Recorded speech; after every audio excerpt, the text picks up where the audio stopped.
గ్రామీణ ప్రాంతాల్లో సర్పంచులు సొంత డబ్బులతో అభివృద్ధి పనులు చేస్తుంటే పాలకులు నరకాన్ని చూపిస్తున్నారని తెలంగాణ సర్పంచ్ల సంఘం జేఏసీ చైర్మన్ సర్వి యాదవ్ ఆవేదన వ్యక్తం చేశారు.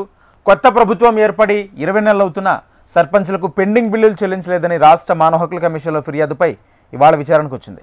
అయితే పంచాయతీరాజ్ అధికారులు మరో నెల గడువు కావాలని కోరడంతో కమిషన్ అనుమతించింది. గ్రామాల అభివృద్ధి కోసం అప్పులు చేసి పనులు చేసిన సర్పంచులు అప్పులు చెల్లించలేక ఆత్మహత్యలు చేసుకున్నారని జేఏసీ చైర్మన్ సర్వి యాదవ్ గౌడ్ ఆవేదన వ్యక్తం చేశారు. ఈ ఆత్మహత్యలను ప్రభుత్వ హత్యలుగా పరిగణించాలన్నారు. తమ పెండింగ్ బిల్లులు చెల్లించిన తర్వాతే స్థానిక సంస్థల ఎన్నికలు నిర్వహించాలని డిమాండ్ చేశారు.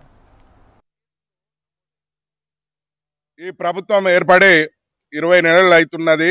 20 నెలల సంధి మేము అనేక సార్లు మా సర్పంచుల పెండింగ్ బిల్లులు చెల్లించాలని అనేక సార్లు వినతి పత్రాలు ఇస్తూ అనేక మంది ప్రజాప్రతినిధులను కలవడం, అధికారులను కలవడం జరిగింది. అయినా కానీ స్పందించకపోవడంతో మేము మానవ హక్కుల కమిషనర్ గారిని సంప్రదించగా మాకు గత నెల కింద మేము ఫిర్యాదు చేయగా గ్రామాలలో అభివృద్ధి పనులు చేసిన సర్పంచులు అప్పుల బాధతోని అనేక మంది ఆత్మహత్య చేసుకుంటారు, చనిపోతున్నారు అని ఫిర్యాదు చేస్తే ఈ రోజు పంచాయతీరాజ్ కమిషనర్ గారిని కలిసి వారికి నోటీసు ఇవ్వడం జరిగింది.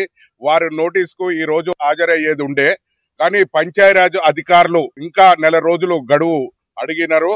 ఆ తర్వాత తదుపరి విచారణ ఉంటది. కాబట్టి మేము తెలంగాణ రాష్ట్రంలో అనేక మంది సర్పంచులు ఇప్పటికీ అప్పుల బాధతో చనిపోయారు.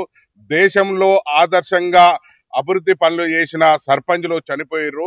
వారికి న్యాయమైనది పెండింగ్ బిల్లులు చెల్లించాలని అనేక సార్లు వినతి పత్రాలు ఇచ్చినా పరిష్కారం కాలేదు. కాబట్టి మానవ హక్కుల కమిషనర్ గారిని సంప్రదించగా వారు గత నెల రోజుల తర్వాత మీ ఫిర్యాదుని పరిశీలించి పంచాయతీరాజ్ అధికారులను పిలిపిస్తానని జరిగింది.